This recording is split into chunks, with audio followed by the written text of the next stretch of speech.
بسم اللہ والحمد للہ والصلاة والسلام علی رسول اللہ وعلی آلہ وصحبہ ومن والاه. رب اشرح لي صدری ویسر لي امری واحلل عقدۃ من لسانی یفقہوا قولی. اللہم انفعنا بما علمتنا وعلمنا ما ينفعنا وزدنا علما. اللہم لا سہل الا ما جعلته سہلا وانت تجعل الحزن اذا شئت سہلا. آمین یا رب العالمین.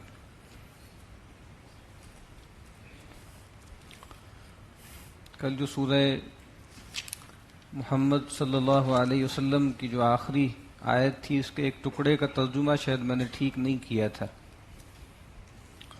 اعوذ باللہ من الشیطان الرجیم. بسم اللہ الرحمن الرحیم. فَمِنْكُمْ مَنْ يَبْخَلْ وَمَنْ يَبْخَلْ فَإِنَّمَا يَبْخَلُ عَنْ نَفْسِهِ. تو کہا کہ تم میں وہ بھی ہیں کہ جو بخل کرتا ہے، اور جو بخل کرتا ہے تو وہ اپنے نفس سے بخل کرتا ہے، یعنی اپنے آپ سے بخل کرتا ہے. یعنی اس کا مطلب یہ ہے نا کہ جب آدمی بخل کرتا ہے تو اصل میں کسی کو دینے سے رکتا ہے اور کسی کو فائدہ پہنچانے سے گریز کرتا ہے. تو کہا جا رہا ہے کہ جو آدمی بخل کرتا ہے، اپنا مال اپنے پاس رکھتا ہے اور وہ سمجھتا ہے کہ وہ اپنا مال اپنے پاس رکھ کے اپنا فائدہ کر رہا ہے، تو کہا کہ اصل میں وہ اپنا ہی نقصان کر رہا ہے. یعنی یہ جو مال روک رہا ہے وہ اس کا نقصان اسی کو ہوگا، کیونکہ اگر یہ مال اللہ کی راہ میں آج یہاں دیتا تو آخرت میں اللہ کے ہاں 700 گنا بلکہ اس سے بھی کہیں زیادہ پاتا. سورہ فتح سے آج انشاءاللہ ہمیں آغاز کرنا ہے. یہ مدنی سورت ہے اور اس میں جو صلح حدیبیہ کا معاملہ تھا وہ زیر بحث آیا ہے، اور اس سورت کی پہلی آیت میں اس کو فتح مبین کہا گیا ہے. نبی اکرم صلی اللہ علیہ وسلم کو خواب آیا کہ آپ جو ہیں وہ 6 ہجری میں خواب آیا کہ آپ بیت اللہ کا طواف کر رہے ہیں، عمرہ کر رہے ہیں صحابہ کے ساتھ. تو آپ نے صحابہ سے کہا کہ اب ہمیں چلنا ہے. ظاہری بات ہے، پیغمبر کا جو خواب ہوتا ہے وہ اللہ تعالیٰ کی طرف سے رہنمائی ہوتا ہے. تو رسول اللہ صلی اللہ علیہ وسلم لگ بھگ 1400-1500 صحابہ کو لے کر چلے. جب مشرکین کو خبر ملی کہ بھائی یہ آ رہے ہیں تو ان کے ہاں بھی کھلبلی مچ گئی، اور انہوں نے اس کو پسند نہیں کیا کہ یہ آئیں یہاں پر، اور گویا یہاں پر آئیں اور اتنے صحابہ یہاں پر اتنے دن رہیں گے تو اسلام کی شوکت کا اظہار ہوگا، اور ویسے بھی ظاہری بات ہے وہ بہت کمزور ہو چکے تھے. تو ان کی عصبیت نے گوارا نہ کیا، اور جب رسول اللہ صلی اللہ علیہ وسلم حدیبیہ کے مقام پر پہنچے تو آپ کی جو اونٹنی ہے وہ بیٹھ گئی. تو خلعت القصوہ، قصوہ آپ کی اونٹنی تھی، وہاں بیٹھ گئی. تو صحابہ کرام نے کہا کہ اونٹنی جو ہے وہ قصوہ بیٹھ گئی ہے. تو آپ نے کہا کہ اونٹنی خود نہیں بیٹھی، آپ نے کہا کہ حبسہا حابس الفیل، اس کو اسی نے روکا ہے، اسی نے ٹھہرایا ہے جس نے فیل کو ٹھہرایا تھا. جو ہاتھی آ رہے تھے ابرہہ کے، جنہوں نے ان کو وہاں ٹھہرا دیا تھا، اسی ذات نے یعنی اللہ نے اس کو یہاں ٹھہرایا ہے. اس میں کوئی حکمت ہے. اور پھر وہاں پر جو ہے حدیبیہ کے مقام پر نبی اکرم صلی اللہ علیہ وسلم اور صحابہ کرام نے پڑاؤ ڈالا. اور آپ جب عمرے کے لیے گئے تھے تو آپ کے ساتھ جانور بھی تھے قربانی کے. عام طور پہ لوگوں کو خیال ہوتا ہے کہ عمرے میں کون سی قربانی ہوتی ہے. ہم جو قربانی حج میں کرتے ہیں وہ اصل میں کوئی نفل قربانی نہیں ہوتی، بلکہ وہ تو تمتع کی ایک قربانی ہے جو ہم دیتے ہیں، کیونکہ ہم ایک ہی سفر میں حج اور عمرے سے فائدہ اٹھاتے ہیں، تو اس وجہ سے اس کے حوالے سے ہم جو ہے وہ وہاں جانور قربان کرتے ہیں. ورنہ الگ سے نفلی قربانی حج میں بھی ہے، اضافی بھی، اور عمرے میں بھی ہے کہ آدمی جائے عمرہ کرنے اللہ کے لیے وہاں پہ تو اللہ کے لیے جو ہے وہ جانور قربان کرے. تو آپ کے ساتھ جانور بھی تھے، یعنی قربانی کے جانور بھی تھے. تو وہاں جا کر پھر نبی اکرم صلی اللہ علیہ وسلم نے سیدنا عثمان رضی اللہ تعالیٰ عنہ کو، چونکہ بہت شرف والے تھے اور اہل مکہ کے نزدیک بھی ان کا بڑا مرتبہ تھا، ان کو بھیجا سفارت کے لیے. اور ان کو وہاں کچھ دیر ہو گئی، وہاں روک لیا قریش نے ان کو، اور ان کو آفر بھی کی کہ آپ یہاں پہ ٹھہرے ہوئے ہیں تو یہاں آپ طواف کر لیں، بیت اللہ کا عمرہ کر لیں. تو انہوں نے کہا کہ نہیں، نبی اکرم صلی اللہ علیہ وسلم کے بغیر میں یہ کام نہیں کروں گا. اور پھر دیر ہو گئی ان کو آنے میں، روک لیا گیا تو افواہ اڑ گئی کہ جیسے ان کو شہید کر دیا گیا ہے. تو اس موقع پر ایک کیکر کے درخت کے نیچے 1400 صحابہ لگ بھگ تھے جن سے رسول اللہ صلی اللہ علیہ وسلم نے بیعت کی، جس کو بیعت رضوان بھی کہتے ہیں، بیعت الشجرہ بھی کہتے ہیں، بیعت علی الموت بھی کہتے ہیں، بیعت علی اللہ نفرہ بھی کہتے ہیں، یہ اس کے مختلف عنوانات۔ اور پھر قریش کی طرف سے مختلف سفارتیں آئیں، عروہ بن مسعود آئے جو ان کے بڑے ڈپلومیٹ تھے، اور نبی اکرم صلی اللہ علیہ وسلم کو دیکھا، آپ سے گفتگو کی، اور پھر صحابہ کرام کے معمولات دیکھے، نبی اکرم صلی اللہ علیہ وسلم سے ان کا تعلق دیکھا۔ جب واپس لوٹے ہیں تو جا کر کہا قریش سے انہوں نے کہ اے لوگو، میں بہت سے درباروں میں جا چکا، کیسر و کسریٰ کے، نجاشی کے دربار میں بھی میں گیا ہوں، لیکن جو تعلق میں نے صحابہ کرام کا اپنے رسول کے ساتھ دیکھا ہے وہ میں نے کسی بھی لوگوں کا اپنے بادشاہ کے ساتھ بھی نہیں دیکھا، کہ ان لوگوں کا حال یہ ہے کہ جب یہ تھوکتے ہیں تو ان کی تھوک جو ہے وہ لوگ اپنے ہاتھوں پہ لے لیتے ہیں اور اپنے منہ پہ اور اپنے جسم پہ مل لیتے ہیں، جب یہ وضو کرتے ہیں تو ان کے وضو کا جو مستعمل پانی ہے اس کو لینے کے لیے یہ آپس میں جھگڑتے ہیں، اور جس کو پانی مل جاتا ہے وہ خوش ہوتا ہے، جس کو نہیں ملتا وہ دوسرے کے ہاتھ سے تری لے کے اپنے جسم پہ برکت کے لیے مل لیتا ہے۔ اور ان کا حال یہ ہے کہ ایسے رہتے ہیں، ایسے مؤدب ہوتے ہیں کہ جو ان کو حکم دیا جاتا ہے وہ کرتے ہیں، اور ایسا معاملہ ہے کہ وہ نگاہ بھر کے دیکھتے بھی نہیں پیغمبر کو، اتنی عظمت اتنی محبت ان سے رکھتے ہیں۔ تو میرا مشورہ یہی ہے کہ تم ان کی راہ نہ روکو، لیکن بہرحال وہ نہیں مانے، اور بھی بیچ میں کچھ لوگ آئے اور بات جو ہے جیسے ایک سٹیل میٹ سا ہوا تھا۔ تو پھر سہیل آئے، سہیل ابن عمر، تو جب رسول اللہ صلی اللہ علیہ وسلم نے پوچھا بھئی کون آیا ہے، آپ کو بتایا گیا کہ سہیل آئے ہیں، تو آپ نے کہا کہ سہل اللہ لکم امرکم، کہ اللہ تعالیٰ اب تمہارے لیے معاملات آسان کر دیں گے۔ اس کو فال کہتے ہیں۔ اللہ کے نبی نے کہا کہ ویسے کوئی فال نہیں ہے، لیکن کوئی اچھا لفظ ہم سنیں، کوئی اچھا نام سنیں تو اس سے ایک اچھی فال لینی چاہیے۔ تو کہا کہ سہیل آئے ہیں، اب معاملہ سہل ہو جائے گا۔ اور پھر ایسا ہی ہوا کہ ایک معاہدے کی صورت بن گئی اور اس کو لکھوانے لگے۔ تو پہلے آپ نے کہا کہ لکھو اللہ کے نام سے بسم اللہ الرحمن الرحیم، تو کہا کہ نہیں ہم تو رحمان کو نہیں جانتے، تو ہم لکھیں گے بسم اللہ کہ اللہ کے نام سے لکھیں گے، ہم جو ہے رحمان کا نام نہیں لکھیں گے۔ اور پھر آپ نے کہا کہ لکھوایا، آپ نے کہا کہ ھذا ما صالح علیہ محمد الرسول اللہ صلی اللہ علیہ وسلم۔ تو سہیل نے کہا کہ بھئی ہم آپ کو مانتے ہی نہیں رسول اللہ، اگر آپ کو رسول اللہ مانتے تو پھر جھگڑا ہی کیا تھا، پھر تو آپ کو روکنے کی کوئی وجہ نہیں تھی۔ تو اللہ کے نبی صلی اللہ علیہ وسلم نے صحابہ سے کہا کہ ٹھیک ہے مٹا دو نام اور محمد ابن عبداللہ لکھ دو، لیکن صحابہ نے کہا کہ نہیں ہم آپ کا نام جو ہے رسول اللہ نہیں مٹا سکتے۔ تو اللہ کے نبی نے خود کہا کہ بھئی ٹھیک ہے اس کو مٹا دو اور اس کو بدل دو۔ اور پھر جو معاہدہ ہوا وہ یہ تھا کہ ایک تو نو وار پیکٹ ہو گیا کہ اب جو ہے جنگ نہیں ہوگی، اور جو قبیلہ چاہے گا جس قبیلے کے ساتھ جو ہے اپنا حلف کر لے گا، اپنی ولایت کر لے گا، اور ایک دوسرے کے خلاف کوئی زیادتی نہیں ہوگی، کوئی تعدی نہیں ہوگی۔ اور اس سال جو ہے وہ لوگوں کو واپس جانا ہوگا، عمرہ کے لیے نہیں آئیں گے، اگلے سال آئیں گے 3 دن کے لیے، اور ایک تلوار بس نیام میں ہوگی، اور اہل مکہ اس وقت جو ہے پھر مکے کو خالی کر کے پہاڑوں پہ چلے جائیں گے تاکہ کوئی تنازع نہ ہو۔ اور یہ کہا کہ بھئی اگر مشرکین میں سے کوئی آدمی جو ہے وہاں لوگوں کو چھوڑ کر مسلمانوں کے پاس مدینہ آئے، ڈیفائی کر دے، تو مسلمانوں کو ان کو واپس کرنا ہوگا، لیکن مسلمانوں میں سے کوئی آدمی اگر وہاں چلا جائے، جو ہے مکہ چلا جائے، تو وہ اس کو واپس کرنے کے جو ہے وہ مکلف نہیں ہوں گے۔ تو بظاہر بہت ان ایون ٹرمز پر یہ سارا معاملہ ہوا، اور اس موقع پہ سیدنا عمر رضی اللہ تعالی عنہ وہ بہت زیادہ صدمے میں تھے، رسول اللہ صلی اللہ علیہ وسلم کی خدمت میں حاضر ہوئے پہلے اور کہا کہ کیا آپ اللہ کے رسول نہیں ہیں؟ کہا کہ میں اللہ کا رسول ہوں۔ کیا ہم حق پر نہیں ہیں؟ کیا جو ہمارے مخالفین ہیں وہ باطل نہیں ہیں؟ کہا کہ بالکل ہیں۔ تو کہا کہ پھر ہم اتنی تذلیل کے ساتھ اس طرح کا معاہدہ کیوں کر رہے ہیں؟ تو اللہ کے نبی صلی اللہ علیہ وسلم نے کہا کہ نہیں، اللہ میرا مولا ہے، اس نے مجھے حکم دیا ہے، وہ میرا ناصر ہے، تو مجھے تو اس کی بات ماننی ہے۔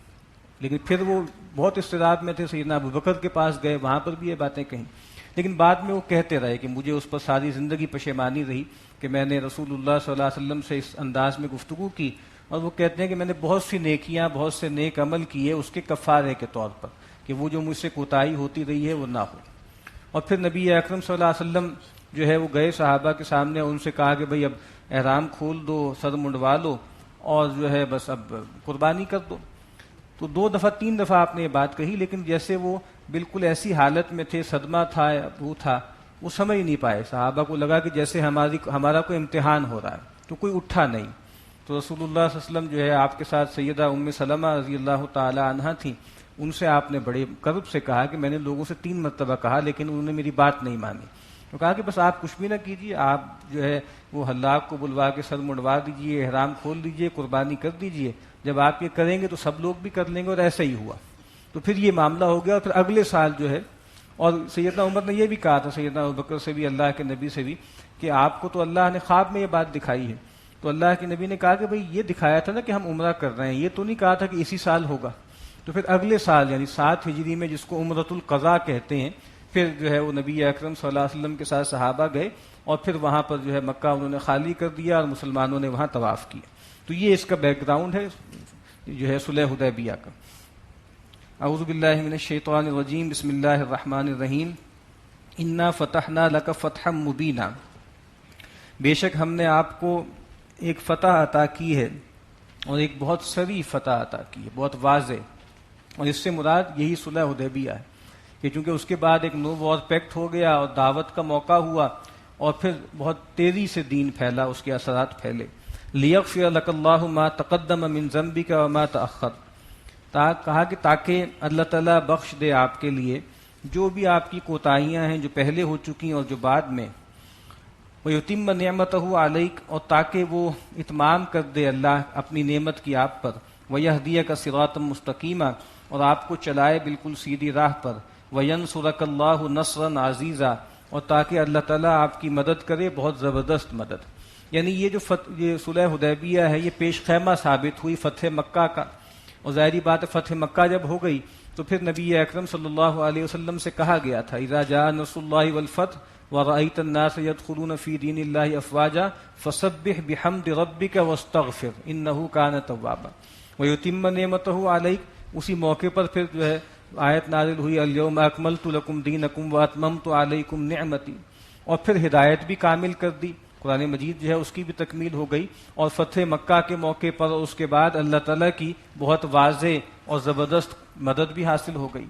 هو الذی انزل السکینۃ فی قلوب المؤمنین لیزدادوا ایمانا مع ایمانہم، وہی ہے جس نے نازل کی سکینت اہل ایمان کے دلوں پر تاکہ وہ ان کو بڑھا دے ایمان میں، ان کا ایمان جو پہلے سے بھی تھا اس کے ساتھ مزید اضافہ کر دے ان کے ایمان میں. یعنی اس وقت بہت ہی کرب کی کیفیت تھی، بہت دکھ کی تکلیف کی کیفیت تھی، لیکن اللہ تعالیٰ نے جمع عطا کیا، تحمل و صبر ان کو عطا کیا. اور اللہ تعالیٰ نے رسول اللہ صلی اللہ علیہ وسلم کی جو انہوں نے اطاعت کی اور جس طرح قربانی دی، تو اس کے صلے کے طور پہ اللہ تعالیٰ نے ان کو بڑھا دیا ایمان میں. وَلِلَّهِ جُنُودُ السَّمَاوَاتِ وَالْأَرْضِ، اور اللہ ہی کے ہیں تمام لشکر آسمانوں میں بھی اور زمین میں بھی. زمین و آسمان کے تمام لشکر اللہ ہی کے ہاتھ میں ہیں.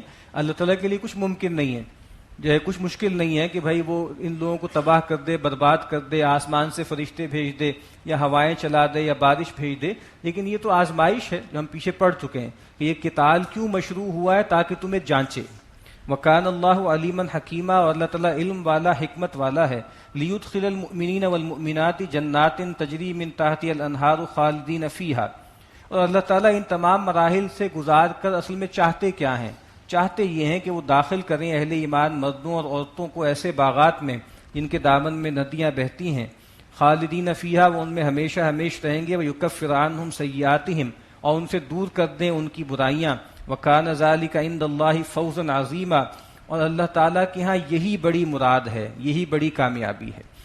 اور ویعذب المنافقین والمنافقات، اور تاکہ اللہ تعالیٰ عذاب دے منافق مردوں اور منافق عورتوں کو. والمشرکین والمشرکات، اور مشرک مردوں اور مشرک عورتوں کو. الظانین باللہ ظن السوء، جو گمان کر رہے تھے اللہ کے بارے میں بہت برے گمان. قرآن مجید میں آپ دیکھیے خاص طور پہ جو شعوری منافق ہیں، جو کٹر منافق ہیں، ان کا تذکرہ جو ہے بالکل ساتھ ہوتا ہے مشرکین کے. یعنی اس کا مطلب یہ ہے کہ یہ مشرکین جیسے ہیں بلکہ ان سے بھی بدتر ہیں، اور انجام کار کے اعتبار سے یہ دونوں برابر ہیں، چاہے دنیا میں یہ مسلمان سمجھے جاتے ہیں. اور گمان کیا کر رہے تھے وہ آگے اس کا تذکرہ آئے گا اگلی کچھ آیات میں، کہ ان کا گمان یہ تھا کہ جو جا رہے ہیں صحابہ کرام، حالانکہ کمپلشن کوئی نہیں تھی. جو ہے اللہ کے نبی نے کہا کہ عمرے کا سفر ہے تو لوگ چل پڑے. لیکن اس موقع پر بھی بہت سے منافقین نے بہانے بنائے اور انہوں نے یہ باتیں بھی کی کہ لگتا ہے کہ جیسے یہ لوگ موت کے منہ میں جا رہے ہیں اور یہاں سے اب واپس زندہ بچ کے نہیں آئیں گے. تو کہا کہ ان لوگوں نے اللہ کے بارے میں بھی عجیب عجیب بدگمانیاں کی. علیہم دائرۃ السوء، یہی لوگ ہیں جن پر بری مصیبت کا پھیر پڑنے والا ہے. وغضب اللہ علیہم، اور اللہ تعالیٰ کا غضب ہے ان پر. ولعنہم، اور اللہ کی لعنت ہے، اللہ کی رحمت سے دوری ہے. وأعد لہم جہنم، اور اللہ تعالیٰ نے ان کے لیے جہنم تیار کر رکھی ہے. وساءت مصیرا، اور وہ بہت ہی برا ٹھکانہ ہے. وللہ جنود السماوات والارض، اور اللہ ہی کے ہیں سب لشکر آسمانوں میں اور زمین میں. وکان اللہ عزیزا حکیما، اور اللہ تعالیٰ زبردست ہے، کمال حکمت والا. یعنی وہی بات کہ زبردست ہے، چاہے تو کچھ بھی کرنے کی ضرورت نہ پڑے صحابہ کرام کو، پیغمبر کے ساتھیوں کو، زبردست ہے. لیکن وہ حکیم بھی ہے، حکمت ہے اس کی، وہ آزمائش میں ڈالتا ہے. انا ارسلناک شاہدا ومبشرا ونذیرا، اے نبی ہم نے آپ کو بھیجا ہے گواہ بنا کر، ومبشرا، اور بشارت دینے والا بنا کر، ونذیرا، اور خبردار کرنے والا بنا کر. لتؤمنوا باللہ، تاکہ تم ایمان لاؤ اللہ پر، ورسولہ، اور اس کے رسول پر. وتعزروہ، اور ان کی مدد کرو. وتوقروہ، اور ان کی تعظیم کرو، توقیر کرو. وتسبحوہ بکرۃ واصیلا، اور تاکہ تم اللہ کی تسبیح کرو صبح و شام. یعنی پہلے جو ضمیریں ہیں وہ لوٹ رہی ہیں رسول کی طرف. تعزروہ وتوقروہ، کہ ہم نے رسول کو بنا کر بھیجا ہے گواہ، مبشر اور نذیر، تاکہ تم اللہ اس کے رسول پر ایمان لاؤ اور ان کی مدد و حمایت کرو اور ان کی توقیر و تعظیم کرو اور صبح و شام اللہ کی تسبیح کرو.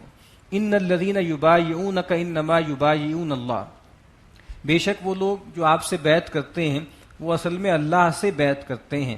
ید اللہ فوق ایدیہم، اللہ کا ہاتھ ان کے ہاتھوں کے اوپر ہے. یعنی جو لوگ بھی رسول اللہ صلی اللہ علیہ وسلم سے بیعت کرتے ہیں، عام طور پہ لوگوں نے اس کو خیال کیا ہے کہ جیسے یہ جو بیعت رضوان تھی اس کا ذکر ہے، لیکن یہ عام ہے. مختلف مواقع پر جس طریقے سے بھی لوگ آتے رہے، رسول اللہ صلی اللہ علیہ وسلم کے ہاتھ پر ہجرت کی بیعت کرتے رہے، اسلام کی بیعت کرتے رہے اور چیزوں کی بیعت کرتے رہے. کہا کہ جو لوگ بھی رسول اللہ صلی اللہ علیہ وسلم سے بیعت کر رہے ہیں، ایک ہاتھ اوپر رسول کا ہاتھ ہے، نیچے اہل ایمان کا ہے، اور تیسرا ہاتھ اللہ کا ہے. کہا کہ اللہ کا ہاتھ ان کے اوپر ہے. فمن نکس فانما ينکس علی نفسہ، تو جو کوئی بھی اس عہد کو توڑے گا، اس بیعت کو توڑے گا، تو وہ اپنا ہی نقصان کرے گا. ومن اوفی بما عاہد علیہ اللہ، اور جو کوئی بھی پورا کرے گا اس چیز کو، اس عہد کو جو اس نے اللہ سے کیا ہے، فسیؤتیہ اجرا عظیما، تو اللہ تعالیٰ ان قریب اس کو بہت بڑا اجر دیں گے. اصل میں جو بیعت ہے، اصل میں جو عہد ہے، وہ تو اللہ سے ہے. رسول صلی اللہ علیہ وسلم تو بیچ میں واسطہ ہیں.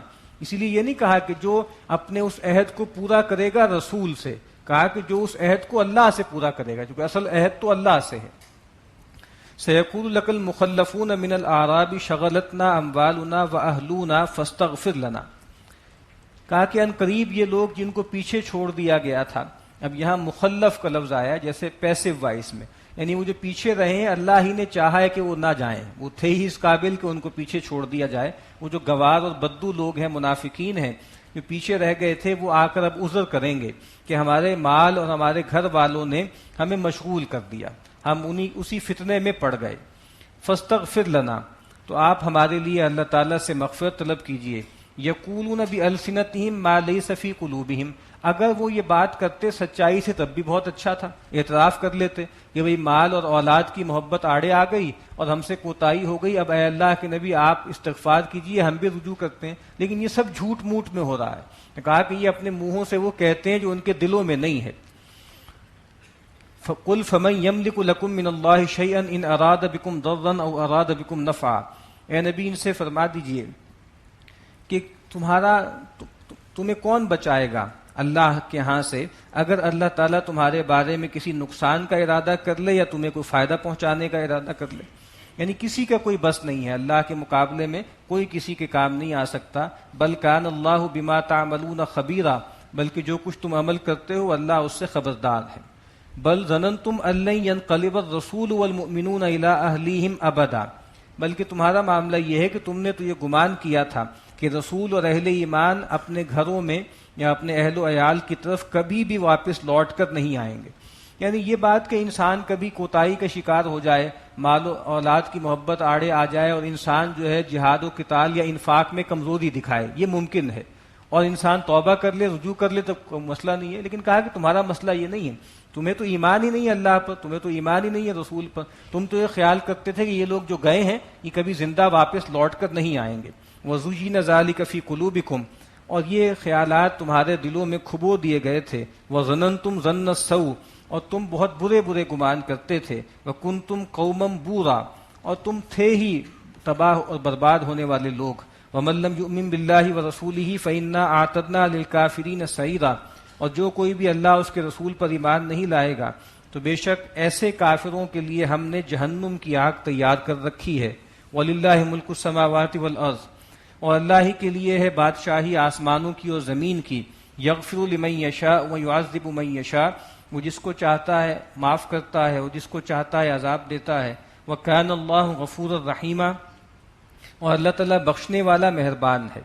سیقول المخلفون اذا انطلقتم الى مغانم لتأخذوها ذرونا نتبعکم، ان قریب جو پیچھے رہ گئے تھے لوگ، جن کو پیچھے چھوڑ دیا گیا تھا، جب تم جاؤ گے غنیمتوں کی طرف، جب ایسے سفر پیش آئیں گے جہاد کے کہ جس میں معلوم ہوگا کہ بغیر کسی لڑائی بھڑائی کی اور بغیر کسی دقت کے بڑی بڑی غنیمتیں تمہیں حاصل ہو جائیں گی، اس وقت یہ پیچھے رہنے والے لوگ آئیں گے اور کہیں گے کہ بھائی ہمیں چھوڑ دو اور ہمیں بھی اپنے ساتھ جانے دو تاکہ ہم بھی تمہارے پیچھے جائیں اور ہم بھی غنیمتیں حاصل کریں.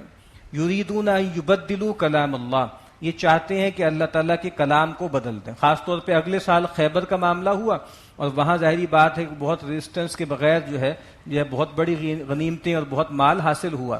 تو کہا کہ اللہ تعالیٰ نے یہ طے کر لیا ہے کہ وہ لوگ کہ جو آپ کے حکم پر جو ہے وہ عمرے کے لیے نہیں گئے تھے، ان لوگوں کو ساتھ لے کر نہیں جانا، یہ لوگ اس قابل ہیں کہ اب ان کو پیچھے ہی چھوڑ دیا جائے. قُل لَن تَتَّبِعُونَا كَذَلِكُمْ قَالَ اللَّهُ مِن قَبْلُ، اے نبی کہہ دیجئے تم ہرگز ہمارے پیچھے نہ آؤ، ہمارے ساتھ نہ آؤ، یہی بات اللہ تعالیٰ نے پہلے کہی تھی. فَسَيَقُولُونَ بَلْ تَحْسُدُونَنَا، تو پھر یہ لوگ جو ہے وہ زج ہو کر یہ کہیں گے کہ بلکہ تم ہم سے جلتے ہو، تمہیں ہم سے حسد ہے اور تم چاہتے ہو کہ سارا مال تم ہی سمیٹ لو اور ہمارے ہاتھ کچھ نہ آئے. بل کانوا لا یفقہون الا قلیلا، بلکہ ان لوگوں کا معاملہ یہ ہے کہ یہ سمجھ نہیں رکھتے مگر تھوڑی. قرآن مجید کئی جگہ یہ بات کہتا ہے کہ یہ جو منافق ہیں ان کو عقل نہیں ہے، ان کو سمجھ نہیں ہے. یہ سمجھتے یہ ہیں کہ ہم بہت سمجھدار ہیں، ہم نے اپنا جان مال بچا لیا، ہم نے جھوٹی قسمیں کھا کر پیغمبر کو صحابہ کرام کو بیوقوف بنا لیا. حالانکہ کہا کہ ان سے بڑا بیوقوف خود کوئی نہیں. خود قرآن مجید نے کہا کہ الا انہم ہم السفہاء، ان سے بڑا بیوقوف کوئی نہیں جو دنیا کی تھوڑی سی زندگی اور تھوڑی سی آسائش کے پیچھے آخرت کی منزل کھوٹی کر رہے ہیں. قل للمخلفین من الاعراب ستدعون الى قوم اولی باس شدید تقاتلونہم او یسلمون، اے نبی ان سے کہہ دیجئے وہ جو بدو اور گواز جو پیچھے چھوڑ دیے گئے تھے ان سے کہیے کہ ابھی موقع آئیں گے، ان قریب تمہیں ایک ایسی قوم کے خلاف جنگ کے لیے بلایا جائے گا جو بہت سخت لڑائی کی قوت رکھتی ہے، تم ان سے لڑو گے یا وہ مسلمان ہو جائیں گے. اب یہاں خاص طور پہ قریش سے جو لڑائی ہونے والی تھی، خاص طور پہ فتح مکہ، اس کی طرف اشارہ ہے کہ یہ جو ایسی چیزیں ہیں کہ جہاں تمہیں پتہ ہے کہ کوئی لڑائی بھی نہیں ہونی اور غنیمت ملنی ہے، وہاں جانے کو تم تیار ہو، لیکن جو ہے مشرکین سے مٹ بھیڑ ہوگی، وہاں ہم تمہیں بلائیں گے. اور پھر دو میں سے ایک نتیجہ نکلے گا، یا تو تم ان کو قتل کر دو گے یا وہ سپر ڈال دیں گے یا وہ مسلمان ہو جائیں گے. کیونکہ مشرکین مکہ یا بنی اسماعیل ان کے لیے تیسری آپشن کوئی نہیں تھی، وہ یا تو ایمان لائیں گے یا مار دیے جائیں گے. ہم نے سورہ توبہ کی شروع میں پڑھا ہے نا کہ فَإِذَا انْسَلَخَ الْأَشْهُرُ الْحُرُمُ فَاقْتُلُوا الْمُشْرِكِينَ حَيْثُ وَجَدتُّمُوهُمْ. تو مشرکین مکہ کے حوالے سے دو میں سے ایک نتیجہ نکلے گا، یا تو ان کی گردنیں مار دی جائیں گی یا یہ مسلمان ہو جائیں گے. فَإِن تُطِيعُوا يُؤْتِكُمُ اللَّهُ أَجْرًا حَسَنًا، تو اگر تم اطاعت کرو تو اللہ تعالیٰ تمہیں بہت اچھا بدلہ دے گا. وَإِن تَتَوَلَّوْا كَمَا تَوَلَّيْتُم مِّن قَبْلُ يُعَذِّبْكُمْ عَذَابًا أَلِيمًا، اور اگر تم نے روگردانی کی جیسے کہ تم اس سے پہلے روگردانی کرتے رہے تو اللہ تعالیٰ تمہیں دردناک عذاب دے گا. لَيْسَ عَلَى الْأَعْمَى حَرَجٌ وَلَا عَلَى الْأَعْرَجِ حَرَجٌ وَلَا عَلَى الْمَرِيضِ حَرَجٌ، وہ جو اندھا ہے اور جو لنگڑا ہے اور جو مریض ہے اس پر کوئی الزام نہیں ہے. اگر وہ اس طرح کی جنگی مہمات پر نہیں جاتے تو کوئی الزام نہیں، ظاہری بات ہے وہ معذور ہیں. وَمَن يُطِعِ اللَّهَ وَرَسُولَهُ يُدْخِلْهُ جَنَّاتٍ تَجْرِي مِن تَحْتِهَا الْأَنْهَارُ، اور جو کوئی بھی اللہ اس کے رسول کی اطاعت پر کاربند ہو گیا تو اللہ اس کو داخل کرے گا ایسے باغات میں جس کے دامن میں ندیاں بہتی ہوں گی. وَمَن يَتَوَلَّ يُعَذِّبْهُ عَذَابًا أَلِيمًا، اور جو روگردانی کرے اللہ اس کے رسول کی اطاعت سے تو اللہ تعالیٰ اس کو دردناک عذاب دے گا. لقد رضی اللہ عن المؤمنین اذ یبایعونک تحت الشجرہ، بے شک راضی ہو گیا اللہ تعالیٰ ان اہل ایمان سے جنہوں نے آپ سے بیعت کی درخت کے نیچے. جو کیکر کے درخت کے نیچے 1400 صحابہ ہیں، اسی لیے اس کو بیعت رضوان کہتے ہیں. جنہوں نے آپ سے بیعت کی اللہ ان سے راضی ہو گیا. فعلم ما فی قلوبہم، تو اللہ تعالیٰ نے جان لیا جو کچھ کہ ان کے دلوں میں تھا. فانزل السکینۃ علیہم، تو اللہ تعالیٰ نے ان پر سکینت کی کیفیت جو ہے وہ طاری کی. واصابہم فتحا قریبا، اور ان کو ان قریب ملنے والی ایک فتح عطا کر دی. اور یہ فتح جو ہے حدیبیہ کو خود کو کہا گیا کہ یہ فتح جو ہے وہ مبین ہے. ومغانم کثیرۃ یأخذونہا، اور یہ صحابہ کرام کی شان یہاں بیان ہو رہی ہے کہ اللہ تعالیٰ ان سے راضی ہو گئے. 1400 صحابہ تھے. تو وہ لوگ کتنے بدقسمت ہیں جو یہ کہتے ہیں کہ رسول اللہ صلی اللہ علیہ وسلم کے دنیا سے رخصت ہونے کے بعد 12-15 صحابہ کے علاوہ باقی سب لوگ معاذ اللہ انہوں نے دین چھوڑ دیا، انہوں نے اللہ کے رسول صلی اللہ علیہ وسلم سے غداری کی. تو یہاں تو ان سب کے بارے میں اللہ کی رضا کا اعلان ہو رہا ہے کہ اللہ تعالیٰ راضی ہو گیا ان اہل ایمان سے. وعدکم اللہ مغانم کثیرۃ تأخذونہا، اللہ تعالیٰ نے وعدہ کیا ہے تم سے بہت غنیمتوں کا جن کو تم لوگے. فعجل لکم ہذہ، تو کہا کہ ایک تو یہ فوری طور پر تمہیں ہم نے پہنچا دی، ایک تو قریب ہے یعنی جو خیبر میں تمہیں ملنے والی ہے. وکف ایدی الناس عنکم، اور اللہ تعالیٰ نے لوگوں کے یعنی مشرکین کے ہاتھ تم سے روک دیے، وہ تمہارے خلاف کوئی اقدام نہیں کر سکے. وَلِتَكُونَ آیَةً لِّلْمُؤْمِنِينَ، اور تاکہ یہ ایک نشانی بنے اہل ایمان کے لیے. وَيَهْدِيَكُمْ صِرَاطًا مُسْتَقِيمًا، اور تاکہ وہ تمہیں چلائے سیدھی راہ پر. وَأُخْرَىٰ لَمْ تَقْدِرُوا عَلَيْهَا، اور بھی کچھ فتح اور غنیمتیں ہیں جن پر ابھی تمہیں قدرت حاصل نہیں ہوئی. قد احاط اللہ بہا، وہ بھی اللہ تعالیٰ کے قابو میں ہے، وہ بھی اللہ تمہاری دسترس میں دے دیں گے. وکان اللہ علی کل شیء قدیرا، اور بے شک اللہ تعالیٰ ہر چیز پر قادر ہے. اس میں فتح مکہ بھی مراد ہے اور بعد میں جو مسلمانوں کو فتوحات اور غنیمتیں ملنے والی تھیں ان کی طرف اشارہ ہے. وَلَوْ قَاتَلَكُمُ الَّذِينَ كَفَرُوا لَوَلَّوُا الْأَدْبَارَ، اب کہا کہ ایسا نہیں ہے کہ اس وقت جو ہم نے جنگ کو روکا ہے تو اس کا سبب یہ نہیں ہے کہ تم ہار جاتے یا مشرکین تم پہ غالب آ جاتے. کہا کہ ایسا نہیں ہے، اگر یہ کفار تم سے لڑتے لولوا الادبار تو یہ منہ جو ہے پیٹ پھیر کے بھاگ جاتے. ثم لا یجدون ولیا ولا نصیرا، پھر یہ نہ کوئی حمایتی پاتے اور نہ مددگار. سنت اللہ التی قد خلت من قبل، یہ اللہ تعالیٰ کی سنت ہے جو چلی آ رہی ہے ان لوگوں سے جو ان سے پہلے تھے. ولن تجد لسنت اللہ تبدیلا، اور تم نہیں پاؤ گے اللہ کی سنت کو ہرگز بدلا ہوا. یعنی اللہ کی سنت کیا ہے کہ اللہ تعالیٰ رسول اور اہل ایمان کو غالب کرتے ہیں اور رسول کے مخالفین کو برباد کرتے ہیں.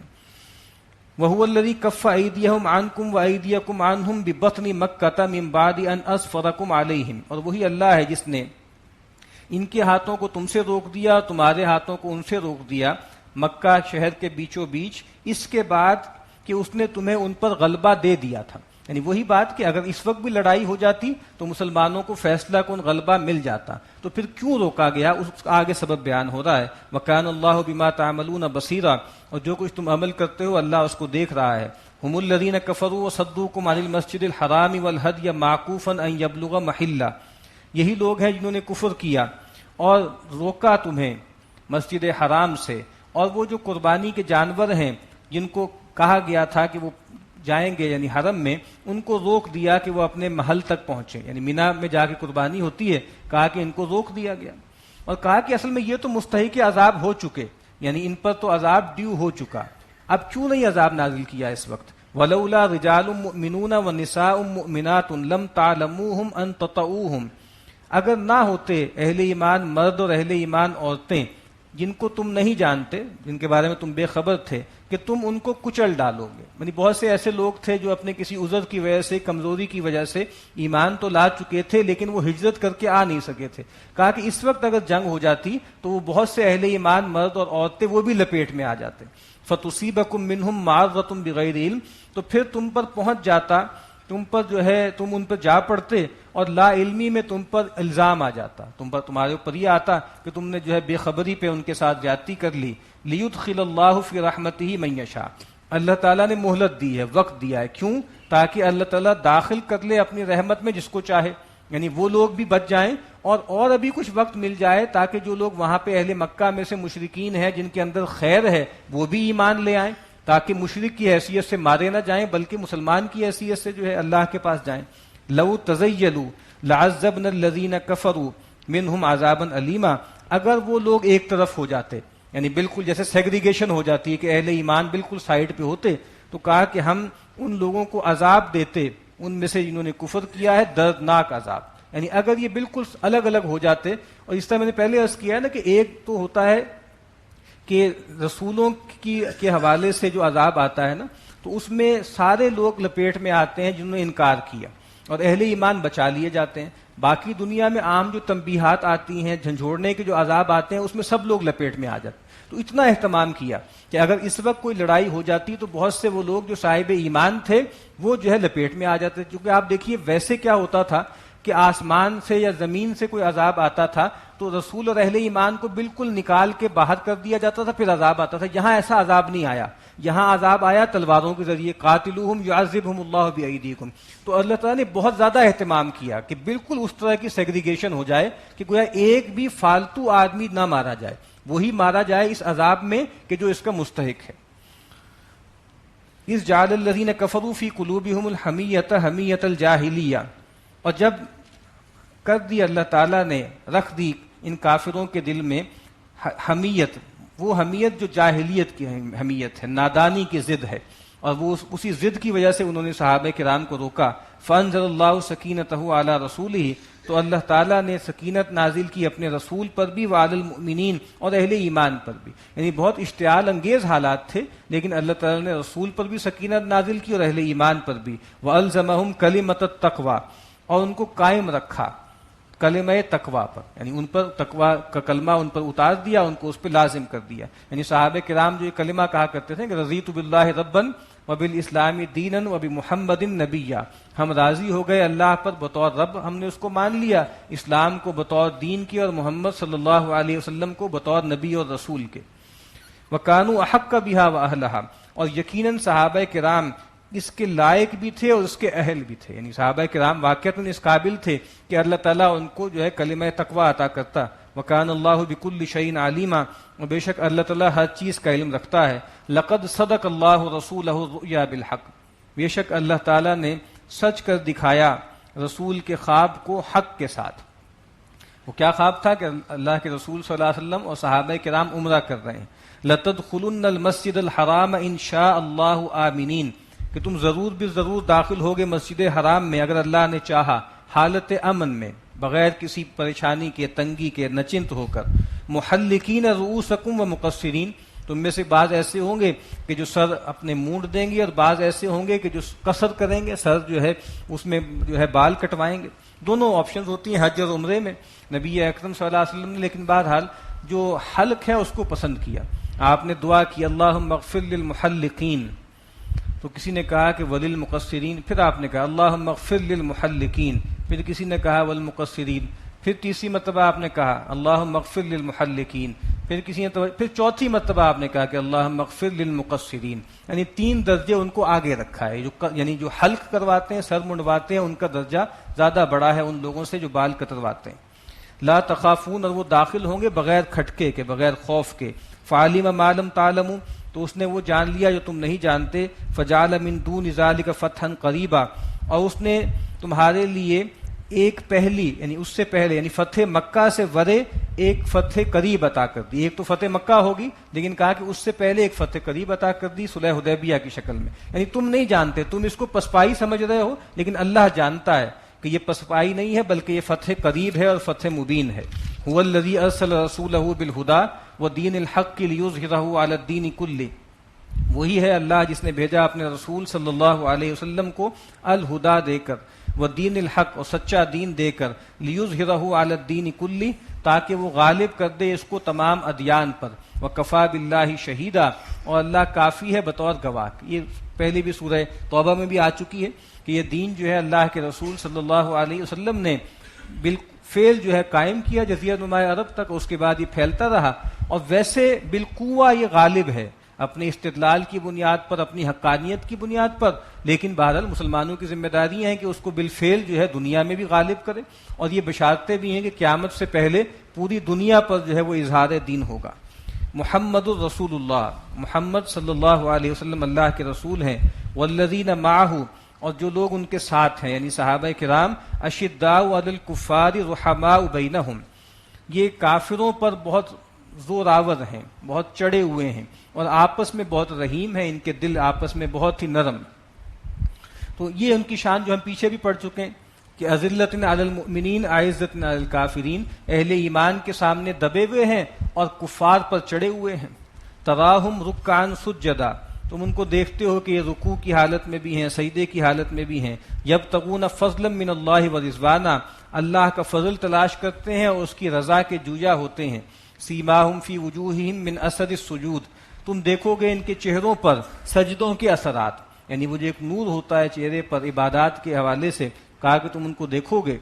ذالک مثلہم فی التوراۃ، یہ ہے مثال ان کی جو تورات میں آئی ہے، یعنی یہ والی جو مثال جو پہلے بیان ہوئی ہے تورات میں، رسول اللہ صلی اللہ علیہ وسلم نبی آخر الزمان کے ساتھیوں کی یہ شان بیان ہوئی ہے۔ ومثلہم فی الانجیل، اور ان کی وہ مثال جو انجیل میں آئی ہے وہ کیا ہے؟ کزرع اخرج شطأہ، کہا کہ پھر جیسے کھیتی ہے جس نے اپنی سوئی نکالی، فآزرہ، پھر اس نے اپنے آپ کو سہارا دیا، فاستغلظ، پھر وہ سخت ہوئی، فاستوى علی سوقہ، اور پھر اپنے نال پر اپنے تنے پر پوری طرح مضبوط ہو گئی۔